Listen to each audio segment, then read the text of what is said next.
Na nga, nung ipinangako, pag-upo, ginawa ka agad yung subsidiya. Hindi naman imposible yan di ba? Nung pa lang po sinisimulan Pwede na po palang natin. gawin to ngayon. Hindi na. Noon pa po sinasabi natin na pwede naman yan Oo naman. Magbigay ka ng subsidy.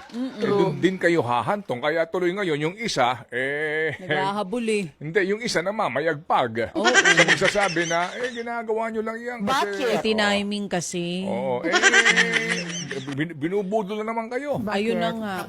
Binigyan nyo ng pagkakataon yung isa na makantsawang kayo. Binubudol daw tayo. Oo. Babalik natin. Nabudol ka rin. Hindi. Ano ka mo, nambudol ka din. Ay, sorry! Ay, sorry! Ikaw, sino pinag-uusapan natin? Sino ba? Ay, wala naman tayo na. Dito Sino ba? lang. Sandali, yan ba daw Ang dating unity. yan ba daw ay fit for human consumption? Ay, hindi. Ang sabi ay panghayop daw. Sobra naman. May ganun. Sobra naman. Ano akala mo? Hindi nagugutom? Ay, ganito ang pagkakasabi. Yung 20 pesos na bigas, hindi yan pang tao. Panghayop yan. Tsaka, ano akala mo? Hindi nagugutom ang mga taga Luzon at Mindanao? Bakit sa Visayas lang?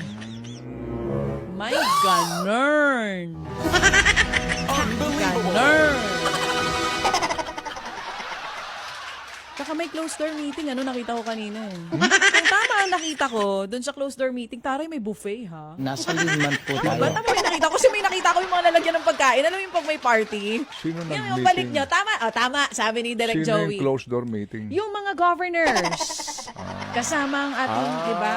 Baka muna sinubukan nila yung bigas. Sa bagay. Unlimited to, only rice to. Hindi matapos-tapos. Relax lang kayo, ha? Diyan lang po lamang kayo. Relax, everything is under control.